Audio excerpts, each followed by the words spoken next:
Salut à tous, bienvenue dans ce nouvel épisode de l'avant-match, avant le match contre Sarrebourg qui aura lieu vendredi 7 avril ici à Almazuka. Un match important pour la suite des événements, suite à la défaite notamment face à Dijon, c'était vendredi dernier, on va y revenir. Pour parler de ça, Fiche. Oui, présent. Comment ça va? Il caille un peu en ce moment là. On a eu des lundis meilleurs, on va dire. Ouais, bon, ça voilà. Moi je vais parler de la pluie et de beau temps, toi tu vas direct aller Mais il n'y a pas que le match de Lyon au football qui compte dans la vie, il y a d'autres choses. J'en ai même pas parlé. D'accord. On va parler justement de ce match de vendredi dernier face à Dijon, un match où on ressort avec, on l'a vu dans les réactions de Fabien et Kevin, rageant, frustrant, mais quand même fier d'avoir fait un bon match. On peut prendre tous les adjectifs qu'on veut dans l'absolu, parce que sur ce match-là, ça peut tomber d'un côté comme de l'autre, hein, au vu de la physionomie du match. Donc ouais, du coup, côté Saranais, bah ouais, frustrant, rageant, décevant. Même si le contenu n'est pas acheté, hein, loin de là d'ailleurs. Mais voilà, à l'arrivée, il n'y a pas de point. C'est ça, parce que pour rappeler le scénario, on va voir quelques images en même temps, mais ceux qui ne l'ont pas vu le match, une première mi-temps assez équilibrée, où Saran coupe plutôt après le score. Début de deuxième très bon, Saran qui passe devant, qui mène même de 3 buts à un quart d'heure de la fin, avant de voir cette avance se réduire très très rapidement, Dijon revenir. À 5 minutes de la fin, il y a des balles de plus 2, Saran ne les met pas. Et au final, il y a un scénario qui a à la défaveur de Saran, mais à cause du jeu, puisque Daniel Mossindi loupe un ballon sans gardien, qui fait mal, qui est derrière, ça se goupille pas bien. Ça se goupille pas bien, exactement, c'est ça, vous avez tout dit sur la physionomie du match. Première mi-temps, j'ai trouvé plutôt l'avantage de Dijonais quand même, parce qu'on est toujours derrière, on court derrière, on fait beaucoup de pertes de balles en début de match surtout. On n'est pas bien rentré dans le match, et puis un début de deuxième plutôt qualitatif, où on passe effectivement à plus 3 à 44e. Il revient à égalité, je crois qu'on repasse encore devant. Voilà, on se dit que ça va tourner dans le bon sens pour nous, et puis voilà, ça joue sur 1, 2, 3 actions, et puis voilà, et puis à l'arrivée, forcément, on est déçu. Dans la déception, j'ai essayé d'en parler à Fabien dans les interviews que vous avez vues sur les réseaux sociaux, de voir les points positifs. Dans la déception, c'était compliqué forcément juste après le match pour eux. Mais quand même, moi je trouve qu'il y a des choses intéressantes. On savait peut-être pas par rapport au leader, ou en tout cas au premier, où on était. On avait le match à Tremblay où on avait perdu assez largement au final, dans le contenu en tout cas. Là, on a vu que face au premier du championnat qui bat tout le monde, on est au niveau. Ouais, on est au niveau, mais pour moi, c'est pas tellement une surprise.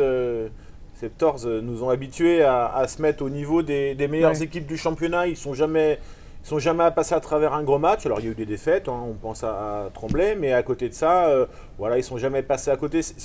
Si à un moment donné, on verra à la fin de la saison où on en est, il y avait des regrets à avoir, c'est pas sur ces matchs-là qu'il faut les avoir, c'est sur des points lâchés, entre guillemets bêtement, mais ici, Valence, Bordeaux. Mais voilà, des points où on peut penser qu'on aurait dû les gagner. Par rapport à Dijon, 5 points d'avance sur Saran ce matin, 3 points sur Tremblay seulement. Il reste, dès ce week-end, un Ponto-Dijon. Il reste un match contre Frontignan aussi pour eux, un déplacement à Caen. On les reverra plus, ou en tout cas nous. Est-ce que c'est déjà fait pour eux?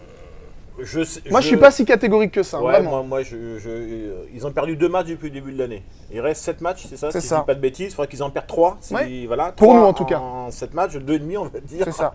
2,5, donc 3 en 7 matchs. Donc effectivement, mathématiquement, c'est pas terminé, mais je pense que très objectivement, je vois pas comment. J'ai regardé aussi un petit peu leur calendrier. Alors ils ont des matchs difficiles aussi, mais malgré tout, perdre 3 matchs sur 7 alors que vous jouez la montée. Ouais.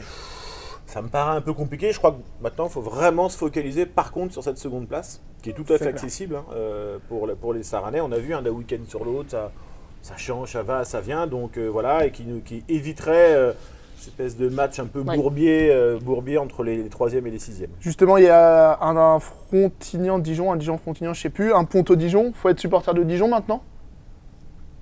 Soyons déjà supporters des 14 et puis on verra après. Je ne sais pas de qui il faut être supporter très honnêtement parce que quoi qu'il arrive, sauf que si vous finissez premier, vous êtes sûr de l'accession, mais derrière, est-ce que vaut mieux jouer Tremblay, Ponto, franchement, j'en sais rien. Je ne sais pas parce qu'on l'a vu sur ces confrontations que rien n'est écrit à l'avance. Sarrebourg, ça sera vendredi soir, donc 20h30 ici. Il reste des places sur saran-hv.fr. Dépêchez-vous de venir nous rejoindre. Sarrebourg, 7e ce matin, qui, grâce à un concours de circonstances, défaite de Nancy contre Massy, retraite 4 points pour Bordeaux, se retrouve 7e. 6 points de retard sur Caen. Ça paraît compliqué, mais Sarrebourg ne va pas forcément venir en touriste. S'il y a un dernier coup à jouer pour les playoffs, c'est vendredi. C'est vendredi, ça reste des pros. Ouais, en plus. Certains sont peut-être, je ne sais pas, la situation de certains à Sarrebourg en fin de contrat et cherchent un nouveau club. Il n'y a aucune raison à ce niveau-là que les matchs soient balancés, mis à part la dernière journée où voilà, les choses sont faites. Je vous dis, Sarrebourg, ils sont encore en course, en tout cas mathématiquement, pour les playoffs. À 6 points, ça fait 3 matchs d'écart, ce qui paraît beaucoup malgré tout. Mais vous avez vu le calendrier de Caen, Ben oui. il n'est pas simple. C'est vraiment pas simple. Donc non, donc ils vont venir ici avec l'envie de gagner, tout simplement. Il faudra mettre les mêmes ingrédients que contre Besançon, en fait. C'est un peu le résumé. Je crois qu'il faudra mettre les mêmes ingrédients que les derniers matchs des Saranais, c'est-à-dire qu'on a plutôt été dans le contenu intéressant. Même le match, il est perdu certes à Dijon, mais le contenu n'est pas acheté, loin de là. On a vu Bordeaux, on a vu le match contre Besançon où c'était solide, on a vu Dijon vendredi même s'il y a la défaite. En mettant le même contenu, les Saranais voilà, devraient l'emporter, mais encore faut-il qu'ils aient aussi un petit peu digéré la pilule, parce qu'effectivement, avoir la mine de certains joueurs, ils ont pris quand même un coup derrière la tête. Ouais, c'était ma question. Vendredi soir, Fabien nous disait lundi ça ira mieux, etc. Mais ça va être le grand enjeu là, de la suite de cette semaine, d'avoir tout le monde mobilisé, tout le monde dans le bon sens. C'est ça, sens. parce que physiquement, les joueurs sont prêts. Voilà, tactiquement, on est au mois d'avril, donc voilà, on sait déjà ce qu'on doit faire ou pas. C'est vraiment remobiliser et reprendre de la fraîcheur mentale.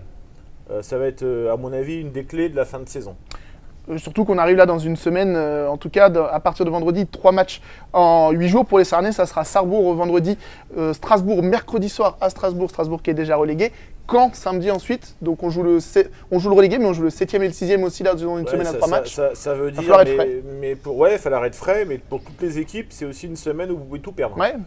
3 matchs en une semaine, vous pouvez tout claquer une saison entière parce que vous êtes moins bien, parce que voilà, parce qu'il y a des blessés, parce qu'il y a plein de raisons différentes pour tous les clubs. Donc une semaine de tous les dangers pour tous les clubs. Justement, là, avant cette semaine, on est 5e, du coup on était 2e avant. Il y a tellement peu d'écart que ça veut rien dire pour l'instant. Ça voudra dire au dernier match. Oui. Au dernier match, il faudra un classement, parce que c'est ce qui déterminera les playoffs, etc., les matchs de barrage. Voilà, vous en reviendrez, je pense, un peu plus tard, mais ça serait qu'à la fin que cette place sera importante. Pour l'instant, on voit quel est le nombre de points et l'écart avec les équipes du dessus. Voilà donc pour cette rencontre face à Sarrebourg, ça sera vendredi soir ici même. Vous pouvez déjà prendre vos places aussi pour le match de la semaine d'après, puisqu'on rejouera dès le samedi 15 à domicile contre Caen. Et on vous propose en ligne un pack à 15 € pour les 2 rencontres avec notre abonnement mensuel d'avril. C'est moins cher que chez d'autres.